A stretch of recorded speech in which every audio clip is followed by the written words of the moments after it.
صرف اور صرف دیش کے ذمہ دار کی بات نہیں، صرف جو ہے صوبے کے ذمہ دار کی بات نہیں، محلے کے ذمہ دار کی بات نہیں، کارپوریٹر کی بات نہیں، چیف منسٹر کی بات نہیں، بلکہ کلکم راعٍ، تم تمام کے تمام لوگ ذمہ دار ہو۔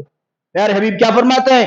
تم تمام کے تمام ذمہ دار ہو۔ وَكُلُّكُمْ مَسْئُولٌ عَنْ رَعِيَّتِهِ، اور یہ یاد رکھو تم تمام کے تمام لوگ اپنی ذمہ داری کے تعلق سے پوچھے جاؤ گے قیامت کے دن۔ باپ ہے بیٹے کے تعلق سے پوچھا جائے گا، بیٹا ہے باپ کے تعلق سے پوچھا جائے گا، شوہر ہے بیوی کے تعلق سے پوچھا جائے گا، بیوی ہے شوہر کے تعلق سے پوچھی جائے گی، سوال ہوگا۔ تمام کے تمام لوگ ذمہ دار ہیں اور ہمیں اپنی ذمہ داری کا احساس نہیں ہے۔ ذمہ داری کا احساس کسے کہتے ہیں؟ حضرت عمر سے سیکھیے۔ ذمہ داری کا احساس کیا ہوتا ہے؟ عمر سے سیکھیے۔ کتنا بڑا جملہ کہتے ہیں، اگر دریائے فرات کے کنارے پر ایک بکری کا بچہ بھی اگر گر کر کے مر جائے، عمر سے اس کا حساب ہوگا، اللہ تبارک و تعالیٰ عمر سے اس کا سوال کرے گا۔ یہ حضرت عمر رضی اللہ تعالیٰ عنہ کی شخصیت تھی۔ آئیے انشاءاللہ تبارک و تعالیٰ ہم اگلے جمعہ میں حضرت عمر رضی اللہ تعالیٰ عنہ کی عدالت کو دیکھیں گے کہ کس طریقے سے حضرت عمر رضی اللہ تعالیٰ عنہ کی خلافت میں عدل قائم کیا کرتے تھے، اور چاہے امیر ہو، چاہے غریب ہو، چاہے بڑا ہو، چاہے چھوٹا ہو، تمام لوگوں کے اندر کس طریقے سے عدل کا جو ہے فیصلہ کیا کرتے تھے، انصاف کا فیصلہ کیا کرتے تھے۔ ان تمام چیزوں کو ہم اگلے جمعہ میں دیکھیں گے۔ آئیے اللہ رب العالمین سے دعا کرتے ہیں کہ اللہ سبحانہ وتعالی ہم تمام لوگوں کے دلوں میں کہیں سنی باتوں کو سمجھنے اور ان پر صحیح عمل کرنے کی توفیق عطا فرما۔ اے اللہ ہم تمام لوگوں کو حضرت عمر رضی اللہ تعالی عنہ کی سیرت میں سے جو نیک چیزیں ہیں ان تمام نیک چیزوں کو اپنانے کی توفیق عطا فرما۔ اے اللہ ہم تمام لوگ گنہگار ہیں، خطا کار ہیں، اے اللہ تو ہم تمام لوگوں کے گناہوں کو اپنے فضل و کرم سے معاف فرما۔ اے اللہ ہم تمام لوگ اگر تھوڑی بہت نیکی کرتے ہیں، چاہے چھوٹی نیکی ہو یا بڑی، اے اللہ تو ان تمام نیکیوں کو اپنے فضل و کرم سے قبول فرما لے۔ اے اللہ ہمیں اس دنیا میں جب تک زندہ رکھ، حالت اسلام میں زندہ رکھ، اور جب ہمارا خاتمہ ہو تو خاتمہ بالخیر ہو۔